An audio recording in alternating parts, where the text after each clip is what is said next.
Olá meninas, vamos para mais uma importante aula na vida da gente. Hoje nós vamos falar sobre a questão do direito do paciente. Tão importante num horário e na vida da gente que a gente mais precisa. A gente precisa conhecer esses direitos. E para falar sobre esse tema fundamental, eu trago aqui pela primeira vez, com muita alegria, meu querido amigo Dr. Leonel Correia. Ele vai com certeza nos brindar com essa aula e fazia muito tempo que eu estava querendo trazer ele aqui para o curso de promotoras legais. Seja bem-vindo, Leonel. Boa aula a todos.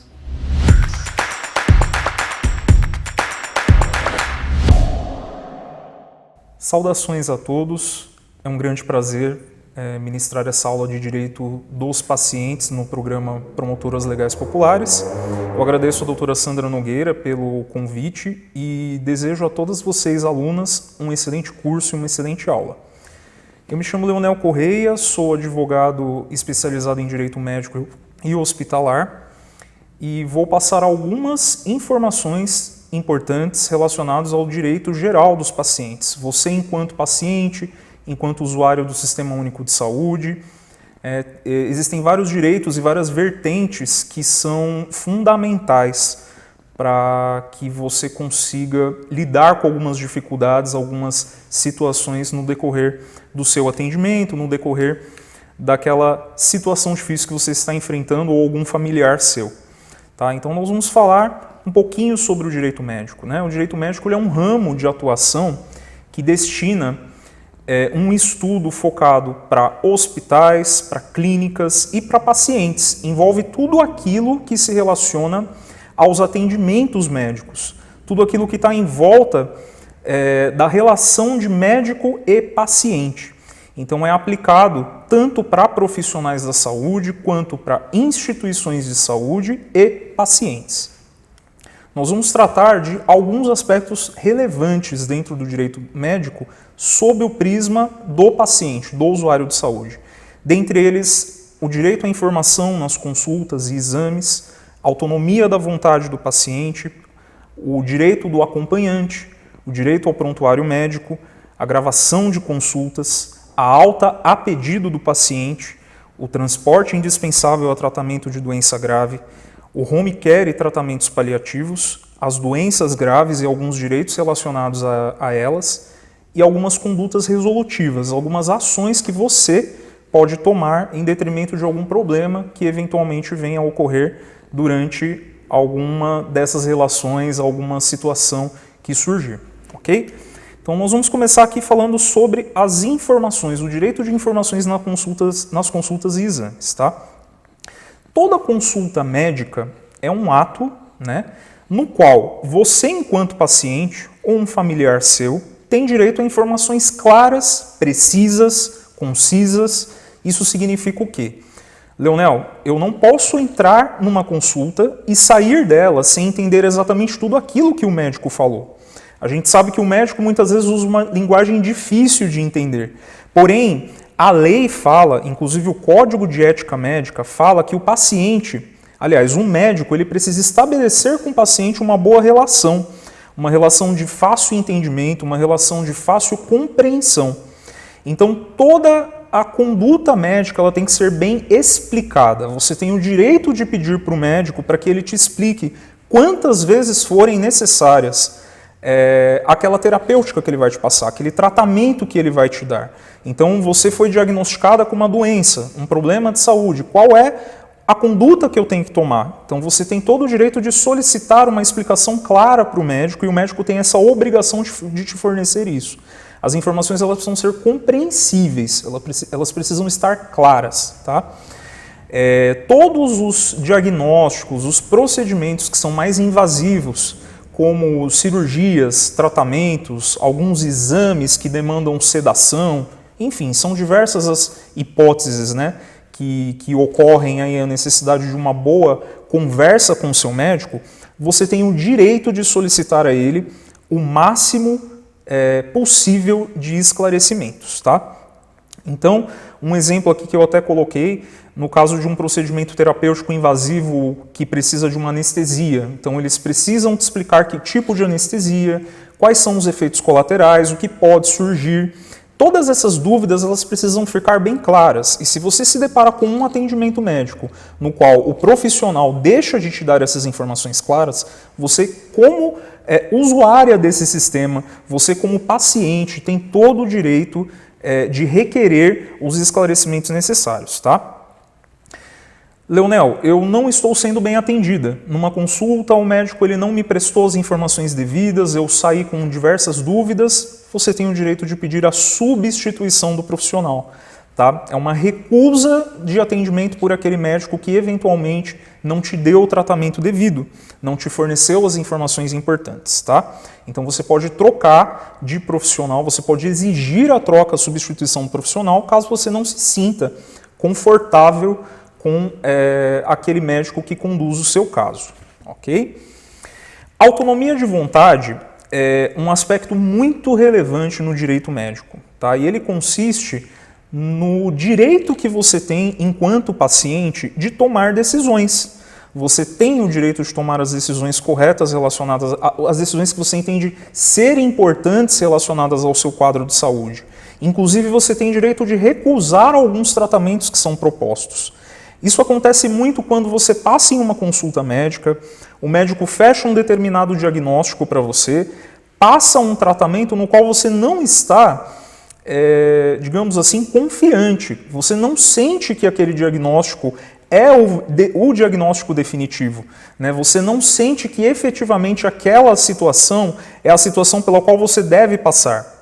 Você tem direito de pedir uma segunda opinião, você tem direito de procurar outro profissional da saúde, né? E você tem direito de recusar determinadas espécies de tratamento, inclusive até por questões religiosas. Tem pessoas que por preceitos religiosos não aceitam, no caso, por exemplo, das testemunhas de Jeová, receber o sangue. Esse é um direito que deve ser respeitado pelo profissional da saúde, desde que não haja um grave risco de vida para a pessoa que eventualmente precisa dessa transfusão, tá? Mas nós temos que colocar algumas ressalvas, tá? Pela lei, se o paciente não estiver em condições de expressar a vontade dele, né? Se, por exemplo, ele está, acidentado, a pessoa foi acidentada e ela, obviamente, os médicos eles vão tomar todas as condutas para tentar salvar essa vida. Né? Ela não está em condições de efetivamente recusar uma espécie de tratamento, os médicos eles vão agir da forma que a medicina determina. Vão fazer de tudo para que essa vida seja salva. Tá? Então isso é um fato que muitas vezes faz com que as pessoas recebam alguma espécie de terapêutica, de tratamento, tá? Mesmo sem querer. Né? Então a vontade do médico ela foi uma vontade soberana, ela foi uma vontade justamente realizada para salvar a sua vida. Então você tem que entender às vezes a importância disso. Tá? Existe um documento chamado Termo de Consentimento Livre e Esclarecido. O que seria esse documento? É um documento que fornece todas as informações sobre o tratamento que você vai ser submetida. Tá? Toda cirurgia, procedimento mais invasivo, exame invasivo, é necessário que você faça a leitura de um documento que eles vão te entregar chamado Termo de Consentimento Livre e Esclarecido, no qual fornece todas as informações relacionadas ao procedimento que você vai fazer. Tá? No caso de uma cirurgia, o tempo de internação, os riscos, a medicação, se os médicos podem te reanimar no caso de uma parada cardíaca, enfim, são inúmeras as situações que a gente poderia passar aqui aulas para conversar sobre essa situação. Tá? Outro detalhe também no direito da autonomia da vontade é o direito do paciente não ser informado sobre o seu estado de saúde. Tá? Leonel, como funciona isso?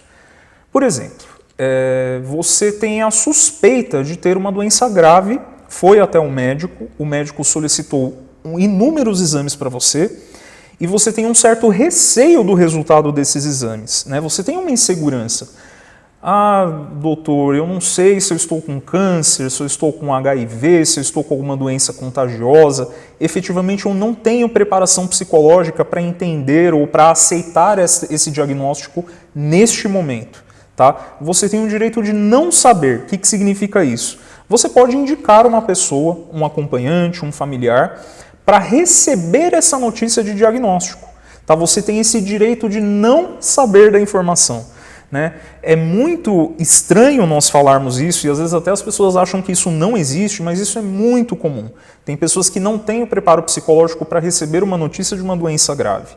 Tá? Então, se você ainda não se sente preparada para uma eventual notícia ruim em decorrência de um possível diagnóstico, você tem todo o direito de recusar essa informação e colocar um parente, uma pessoa de sua confiança para conversar com o seu médico e receber essa resposta. Tá? Então esse é um dos aspectos relevantes do direito de autonomia da vontade.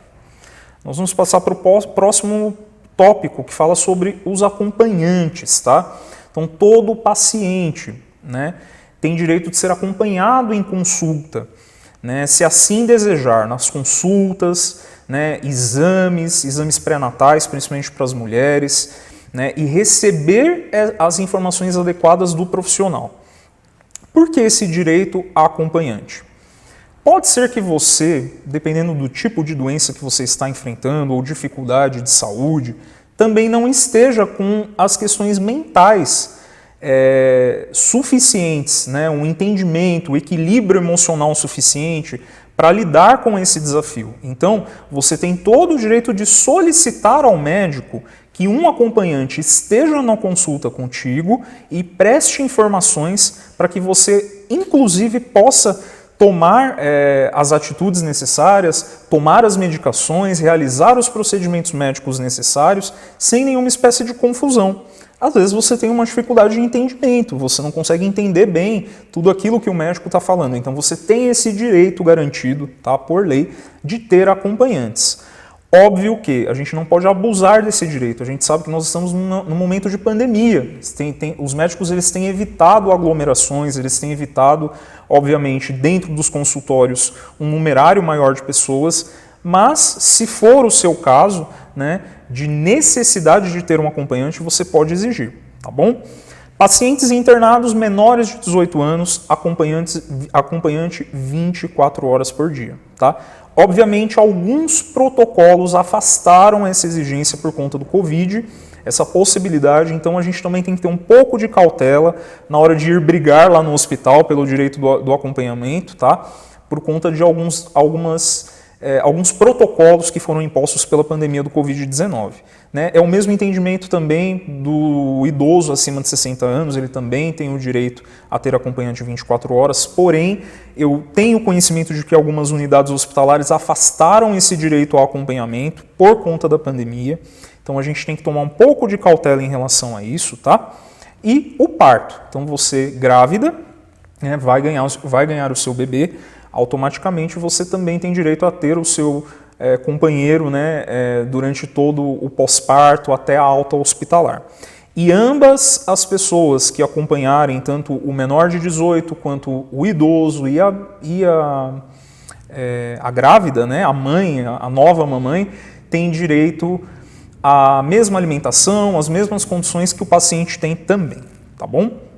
Se você tiver alguma espécie de problema relacionado a esses aspectos, primeiro você busca a ouvidoria da unidade de saúde, o setor de reclamações, registra por meio de um documento, um requerimento formal, a sua reclamação. Tá? Não vai na internet formular reclamações, colocar nas redes sociais, porque isso pode prejudicar você mesma. Tá? Na persistência, em alguns casos, eu indico a lavratura de um boletim de ocorrência, então você procura a delegacia local e lavra um boletim de ocorrência, principalmente em casos de menores de 18 anos, crianças, elas não podem ficar sozinhas, efetivamente. Tá? Em último caso, a gente indica procurar a justiça através da Defensoria Pública quando ocorre algum problema relacionado a isso. Tá bom? E vale lembrar, gente, que o acompanhante ele precisa ser uma pessoa sensata, uma pessoa com cabeça fria, uma pessoa que evite confusões. Afinal, não é bom para ninguém nós criarmos desentendimentos com os médicos, com a unidade hospitalar, com a equipe de medicina, a equipe de enfermagem. Então, todo mundo está muito nervoso, é uma situação muito delicada, porém, o acompanhante ele tem que ter essa sensatez, ele precisa ter esse entendimento de que ali, né, todo mundo está para ajudar, todo mundo está para cooperar em detrimento do paciente, em detrimento dos familiares do paciente. Então vamos saber usar o direito ao acompanhante de uma forma inteligente, tá bom? Vou falar um pouquinho sobre o direito ao prontuário.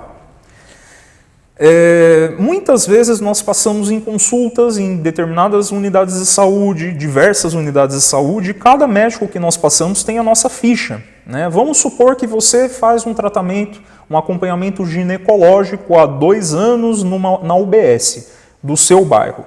E de repente, por um motivo, você vai mudar de médico, você vai mudar de cidade. E você precisa entender o teu histórico, você precisa saber tudo aquilo que você tomou, quais foram os seus diagnósticos, você precisa fazer um acompanhamento do DIU, por exemplo, né? Você precisa ter um acompanhamento relacionado à sua saúde como mulher.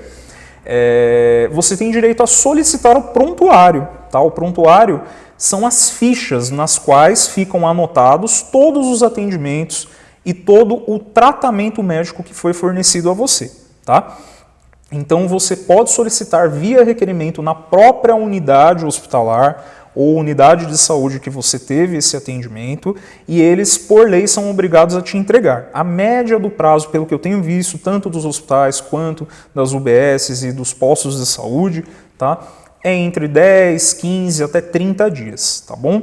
Passados 30 dias, se não houver a entrega e é um documento que você precisa, você pode formalizar as reclamações, tá, no Conselho Regional de Medicina, lavrar boletim de ocorrência, até mesmo procurar a justiça se necessário, tá bom?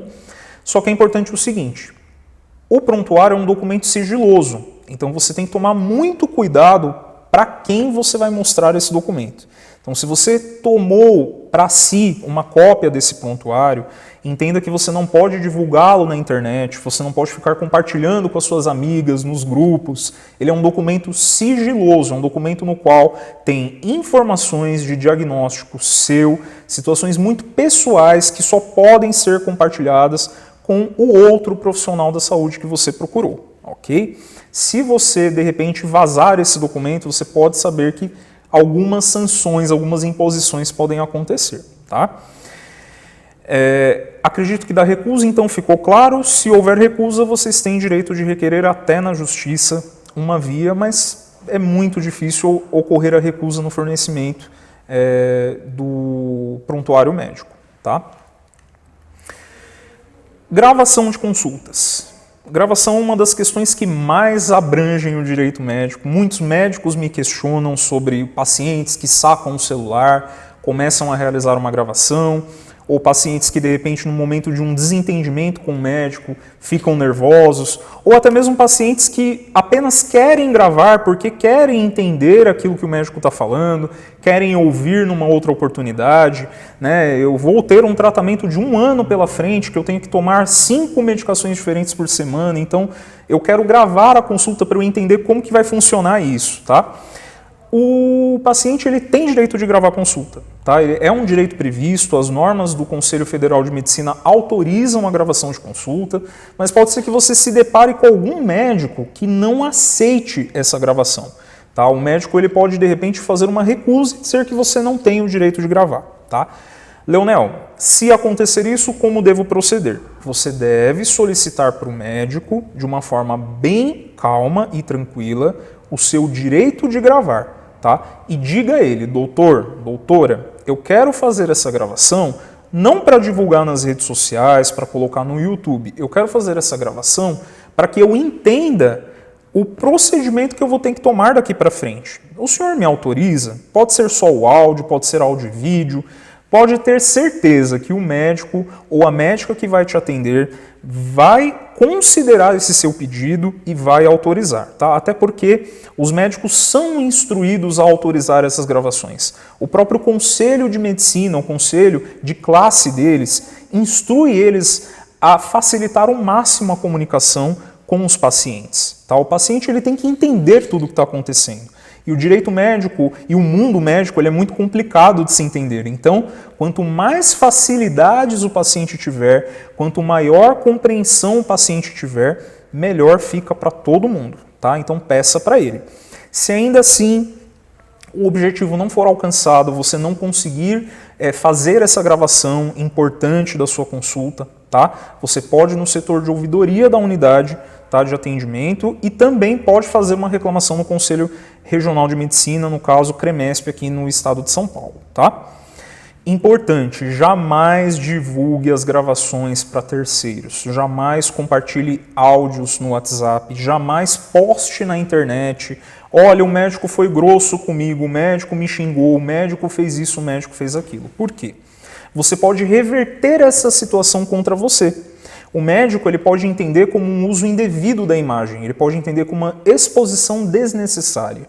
Então nós já tivemos algumas ações, né, por médicos que lograram êxito, eles ganharam um direito de indenização contra um paciente que divulgou foto, divulgou vídeo, divulgou o número do CRM, a receita médica, o carimbo, tá, de forma indevida. Se você tiver algum problema com o médico, se acalme e procure a ouvidoria da unidade, procure o Conselho Regional de Medicina, procure a Justiça, mas evite atos, né? Muitas vezes no calor da emoção a gente acaba cometendo algum ato que não é bacana, não é legal, tá? Evite esse ato de divulgação, de exposição daquele problema perante as redes sociais ou perante terceiros, ok? Então saiba que você tem o seu direito a gravar as suas consultas, mas saiba usar esse direito de uma forma inteligente.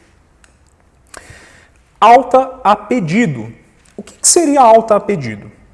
Leonel, eu estou no hospital, tive aqui uma fratura óssea, um exemplo, e eu estou aqui internado há 2 dias, eles fizeram um procedimento cirúrgico no 3º dia, no 4º e 5º dia a situação começou a ficar complicada, o hospital não me trata bem, eu não estou me sentindo à vontade aqui, a minha medicação na veia já acabou, mas ainda assim eles querem me segurar dizendo que eu corro um risco de infecção, um risco de piora, e eu quero sair do hospital. Por incrível que pareça, você tem o direito de pedir alta, tá? Independentemente do tipo de problema que você está passando, tá? Quais são as ressalvas? Em primeiro lugar, você tem que entender se efetivamente é inteligente você pedir essa alta. Então, assim, a pessoa que está internada há muito tempo, principalmente as pessoas que estão há muito tempo, é óbvio que elas querem correndo para o conforto do lar, ficar em casa, receber o tratamento em casa de alguma forma. É óbvio isso, é inquestionável. Mas você efetivamente tem condições disso? Né? Tem pessoas que precisam ter um controle de pressão arterial, pessoas que precisam ter um controle cardíaco, de arritmia. Então a pessoa sofreu um acidente, mas ela está internada na UTI, não por causa do acidente efetivamente, mas por causa do problema cardíaco que ela possui. Né? É interessante você querer sair do hospital, você se sente bem para sair, mas é inteligente você fazer isso? Então saiba que de antemão você tem esse direito, mas eu sugiro que você saiba usar esse direito de uma forma inteligente. Tá? A única hipótese que você não vai ter concedido o seu direito de alta é se a sua doença ou se a sua alta representar um risco à tua vida. Então, assim, se eu sair desse hospital, eu corro risco de morte. O médico ele tem todo o direito de recusar a sua alta. Fora isso, fica a seu critério. Tá? Uma das questões relacionadas à alta, que acontecem muito, é o seguinte. A pessoa é internada, mas ela, de repente, teve um primeiro atendimento e ela tem uma possibilidade de ir para um outro hospital de melhor estrutura. É mais para quem tem convênio, né? Eu já vi muito isso acontecer. Então, eu estou num primeiro atendimento numa unidade regional, de um hospital regional pequeno, e eu não estou satisfeito. Então, a pessoa está com uma pneumonia, né? Você pode pedir a transferência, ou você, de repente, pode, por uma questão de um critério logístico, pedir para sair do hospital e ir para outra unidade. Isso é algo que acontece bastante também. Mas evite pedir a alta sua ou de algum parente seu se você conversar com o médico e o médico te dá o sinal vermelho. Acredite no profissional, o profissional quer o bem para você, quer o bem para o familiar que está internado, então não é inteligente a gente usar esse direito de alta, do pedido de alta, sem um fundamento forte para que isso ocorra, tá bom? Nós vamos dar prosseguimento, então, com direito ao transporte indispensável a tratamentos relacionados a doenças graves, tratamentos contínuos, né? Um grande exemplo deles, por exemplo, é a quimioterapia, né, hemodiálise. O que acontece? Os tribunais, né, a justiça, ela entende que aquele cidadão pobre, aquele cidadão necessitado, que não tem condições de levar, né, o ente, o parente, ou levar, ou até a si próprio, né, conduzir até uma unidade de saúde, ir até uma unidade de saúde para receber aquele tratamento. Ele tem o direito de transporte, tá? Isso acontece muito em pessoas que moram, por exemplo, em cidades nas quais não existem determinados tratamentos. Existem muitas cidades que não tem um hospital que faça quimioterapia, não tem uma unidade que faça hemodiálise, né? Tem pessoas também que fazem tratamentos com antibióticos de uso diário, antibióticos na veia, né? Então a pessoa tem que tomar 30 dias de antibiótico, todos os dias. Eles não vão manter essa pessoa dentro do hospital, mas essa pessoa todos os 30 dias precisa ir até a unidade de atendimento e tomar aquele antibiótico. Então isso a gente fala de diversas situações que podem ocorrer, tá? Se for o seu caso, se for o caso de algum amigo, algum parente, o que você pode fazer? Entre em contato, tá, com a Secretaria de Saúde, com o município e solicite esse transporte, tá? Faça uma formalização, requeira isso por meio de um documento por escrito, alegando que você é pobre, que você não tem condição de pagar Uber, de pagar táxi, você não tem veículo e essa pessoa precisa, tá? Nós temos um sistema único de saúde hoje muito bem estruturado. Isso é algo que já ocorre, são raras as vezes que a pessoa fica sem transporte, tá? Principalmente aqui no município de Suzano, realmente o município de Suzano ele é muito exemplar nessas questões, eu acredito que são pouquíssimas e raras as situações de alguma espécie de problema relacionado a isso, tá? Mas requeira, não deixa passar isso, tá? Quando for uma situação muito difícil de você ir até o seu tratamento, faça esse requerimento de transporte, tá? Pode ser por uma ambulância, pode ser por um carro fornecido pela prefeitura, enfim. Alguém vai dar um jeito para você, tenha certeza disso, tá bom? Home care e tratamentos paliativos, tá? O que seria o home care? Home care são os cuidados com aquele paciente que possui uma doença muito grave, uma convalescência, uma doença terminal, né? Um tratamento paliativo. O que é o tratamento paliativo? É aquele tratamento que apenas prolonga a vida da pessoa, atenua, diminui a dor dela, diminui aqueles problemas ocasionados, né, com os efeitos colaterais de toda a medicação que ela toma. Então, geralmente pessoas em home care, um bom exemplo de home care é aquela pessoa que sofreu um AVC. Esse AVC já passou uma longa data, um longo período, e essa pessoa ainda permanece de cama. Ela depende de aparelhos para respirar, ou de repente uma pessoa que sofreu um acidente grave e está em fase de recuperação, em fase de fisioterapia, mas o estado dela é um estado grave a ponto dela permanecer num leito, tá? Isso é o home care, são cuidados relacionados à pessoa que tem uma doença, né, e precisa ficar no lar. Alguns convênios, alguns sistemas de saúde, algumas clínicas até fornecem algumas espécies de atendimento domiciliar, mesmo para doenças não graves. Também se encaixa no fato do home care, tá? Mas o que eu quero colocar aqui é o seguinte: se for o caso de home care, né, a sua mãe, seu pai, alguém faleceu, não, alguém sofreu algum problema grave de saúde, um AVC, um derrame, né? E ela vai ficar de cama, né? Procure entender se é o caso. Se for o caso, os próprios médicos que atendem esse paciente vão indicar o tratamento paliativo home care, tá? E geralmente o próprio sistema de saúde se encarrega de viabilizar essa situação, tá? É muito provável que você não tenha que discutir sobre isso, mas se necessário, você tem sim o direito de ir ao judiciário e procurar toda a infraestrutura que é o fornecimento de um oxigênio, de um equipamento, de uma cama hospitalar para cuidar desse paciente em casa, tá? Particularmente tem uma tia minha, bem idosa, que ela recebe oxigênio, né, tudo pelo município, né, porque ela já não tem mais aquela capacidade respiratória que antes, então ela necessita desse uso de oxigênio 24 horas por dia, além do acompanhamento das demais doenças e o fornecimento das medicações necessárias, tá?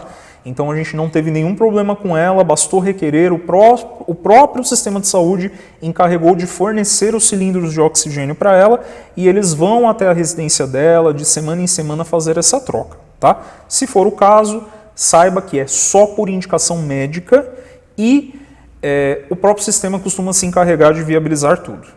Vamos falar agora sobre doenças graves, alguns direitos relacionados à pessoa que possui alguma espécie de doença grave. Tá? Dentre eles, eu destaquei o direito do saque do fundo de garantia, tá? De pacientes com câncer, com HIV ou em alguma espécie de doença em estágio terminal. Tá?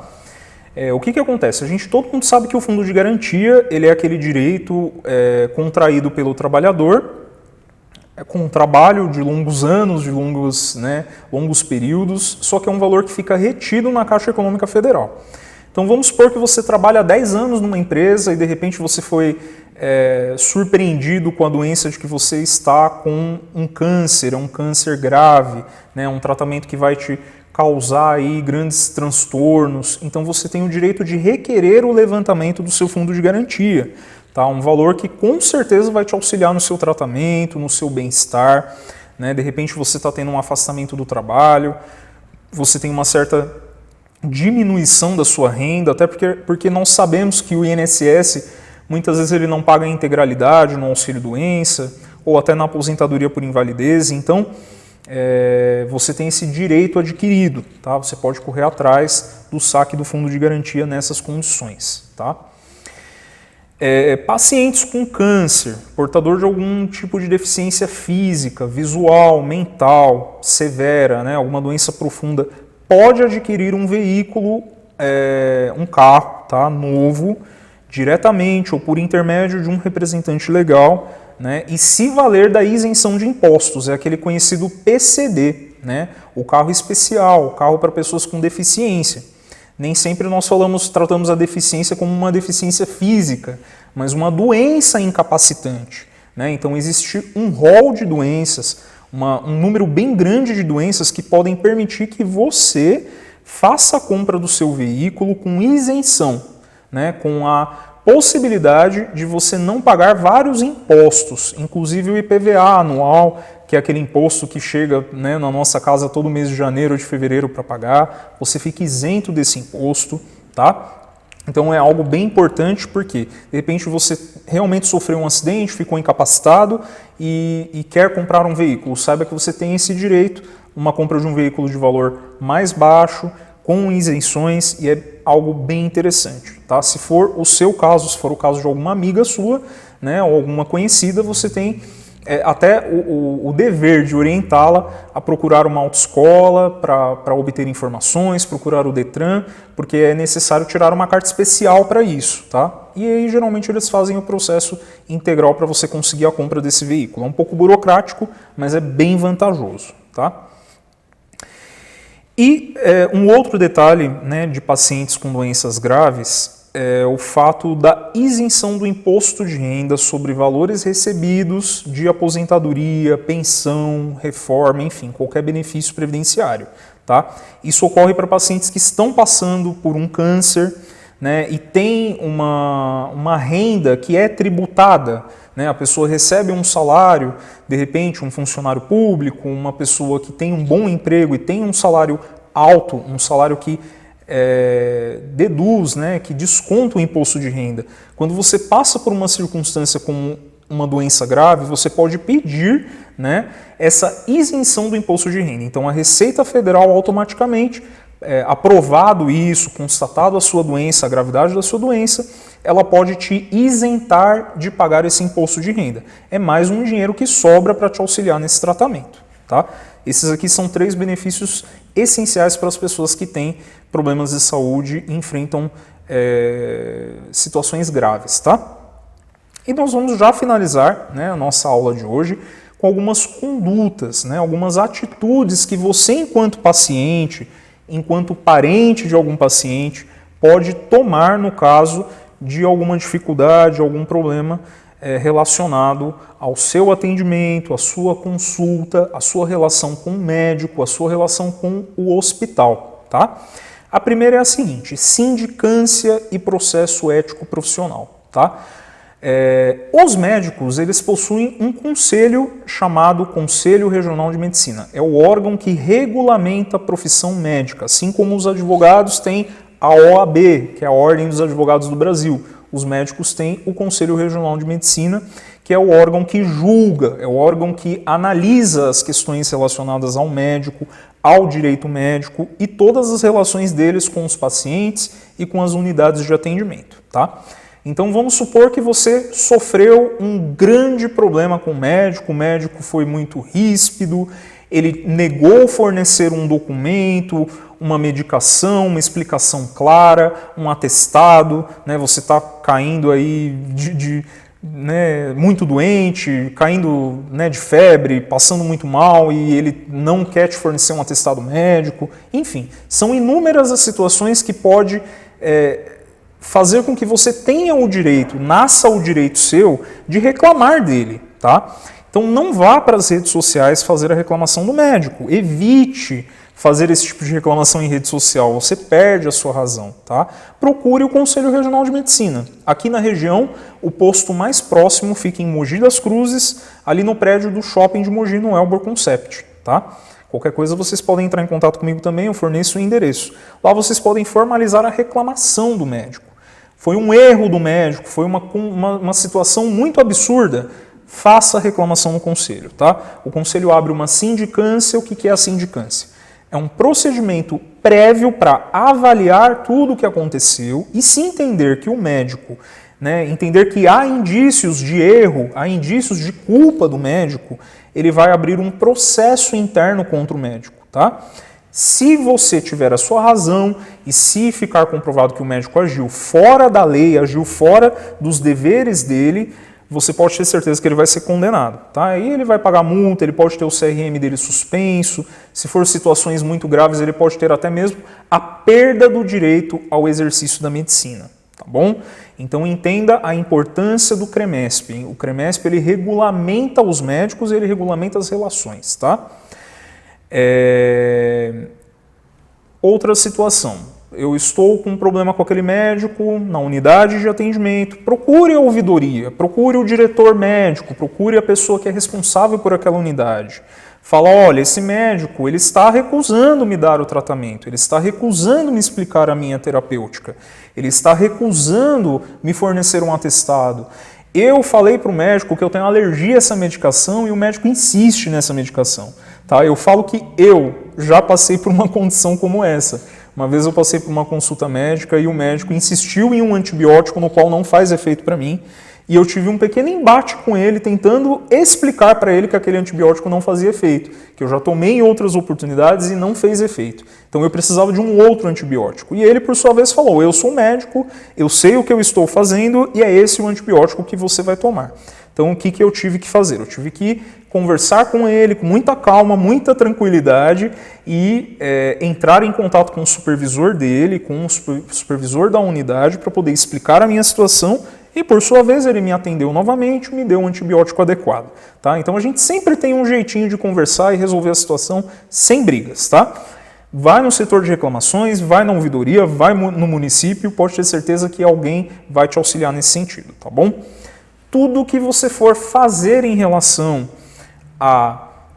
aos seus requerimentos, independentemente do que seja, é um problema com internação, é um problema com fornecimento de materiais, é um problema de home care, é um problema de visita. Inúmeros são os problemas que podem acontecer. Vocês verificaram em cada um dos slides aqui, quais foram as condições que eu passei, que eu ensinei para vocês, tá? Independentemente do que ocorrer, sempre formalize. O que é formalizar? Colocar no papel, escreva, protocole, leve o seu documento por escrito, fique com uma cópia. Por quê? Se você precisar entrar com uma ação judicial, você tem uma prova de que você tentou por A mais B resolver esse problema. Tá?